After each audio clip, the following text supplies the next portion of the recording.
Daniel Kelly. Bringing the judgment forward. Yes, thank you. This is 13-3218. That's Mr. Kelly. And Mr. Kelly, what is your mailing address? I'm trying to resolve that, but I got permission from my brother to temporarily use his address. If you need a mailing address, or if you can wait, that would be better. It'll change in the next week. Well, this is a flat fine with no probation, so there are likely not going to be notices sent out to you.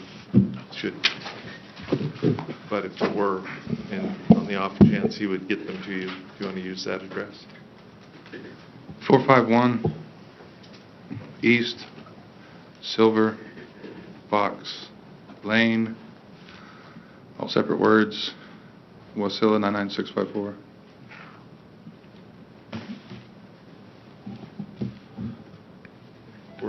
East Silver Fox Lane 99654. Okay. All right. Okay. And this is being reduced to disorderly under 1161-110.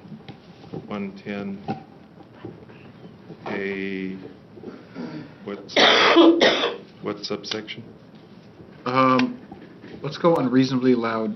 Well, let's go hazardous situation, Judge. And that's A6? Yes. Yeah.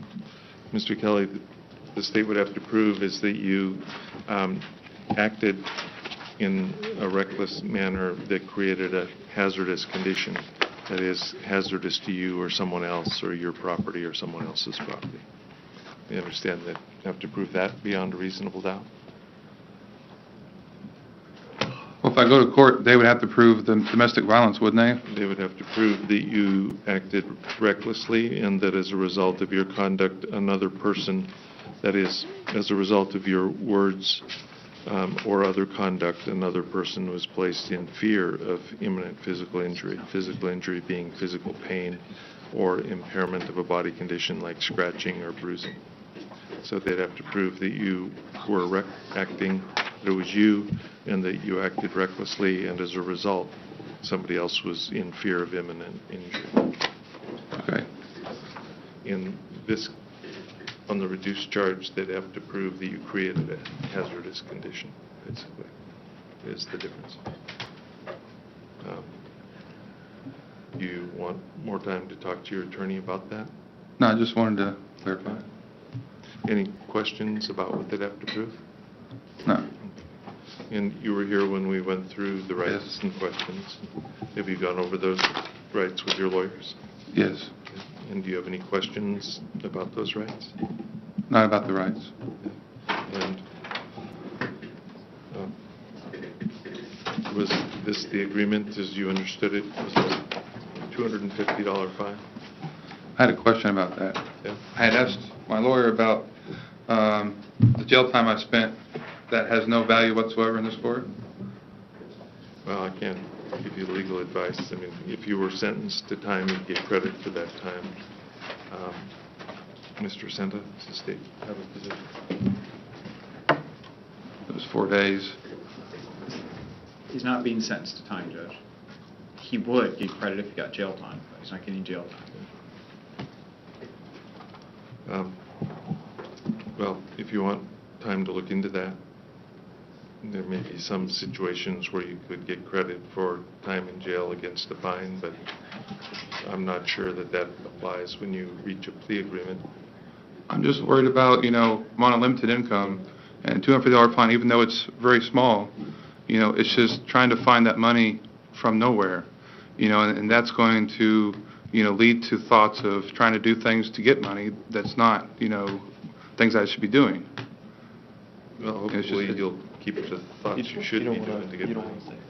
But I'll give you 6 months or so if you need that time to pay it, or if you need longer. I do need longer than 6 months, because, it's like $10 a month, probably is all I can find. All right. Maybe something more if I could try, but... Well, I'll make it do a year from now. Oh, you can Thank do you. classes over there. That'd be March 28th, 2015.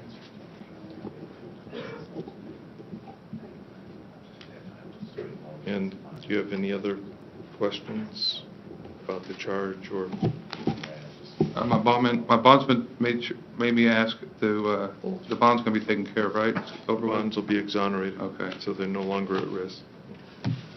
And your bail condition would be vacated as well. All right. The only other question I had.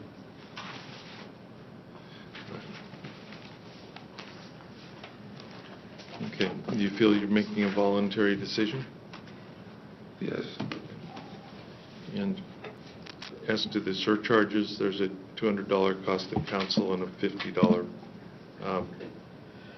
facility surcharge, but you can contact the AG's office and set up payments on those. There was no discussion of that ever. Your Honor, I'd like that the cost of counsel reduced to 0 if that's possible. This has been, obviously, Mr. Kelly is a man of few means, and I think this would be an undue burden on him if he were to have to pay a counseling cost.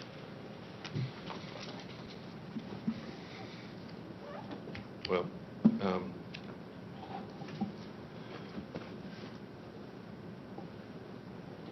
there have been,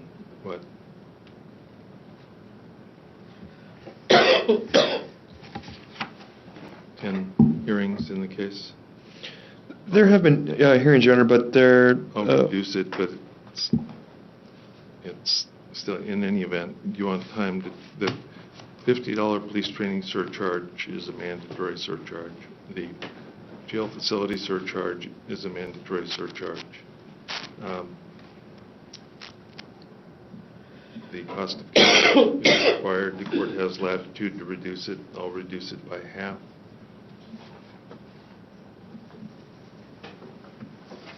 But do you want time to talk to your attorneys about those costs?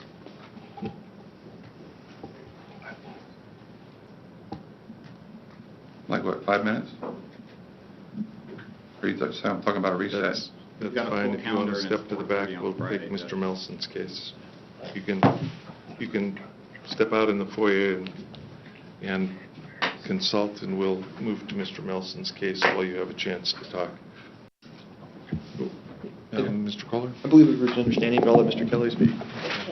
And Mr. Kelly, any questions about the mandatory surcharges or the time to pay the fine? You mentioned there was a $50 charge. I heard you earlier say it was 10 days that you had to pay that. Right. And It's not feasible. Well, I'm not going to have $50 this month. then it'll get sent out to collections, and it'll be due payable at the Attorney General's office, the same place the others are payable. So call them and set up payments with them. Okay. And any other questions? You feel this is a voluntary decision on your part? Yes. Are you feeling clear-headed?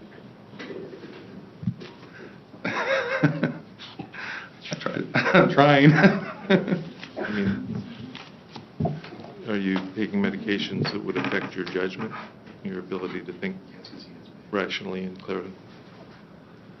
I'm diagnosed bipolar and diagnosed with multiple personalities, so I'm trying the best I can. All right. But as far as making, intelligent decisions and being able to think things through, do you feel that anything that you may be prescribed is interfering with your ability or your judgment? No. Okay. Other than this, has anybody promised you anything else to get you to give up your right to trial and enter this plea? No. Okay. Any threats or undue pressure brought to bear? No. And have you had enough time to talk to your lawyer? Yes. And are you satisfied with the advice you've received? Yes. Okay. And what plea do you wish to enter to the district? Guilty. Okay. I'll accept your plea, and I do find it's knowing and voluntary and intelligently made. So, I don't know if there's any sentencing comments, assuming... No, Judge. No, Judge. Anything you'd like to say, Mr. Kelly? Not at this time. No. Well, good luck. Your bail conditions are vacated. Your bail bond is exonerated. $250 fine due a year from today. $50 police training surcharge and a $50 jail facility surcharge. No probation to follow. Bail conditions are vacated.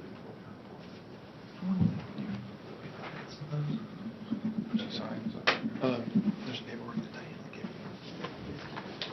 And cost of counsel is reduced to $100 from $200.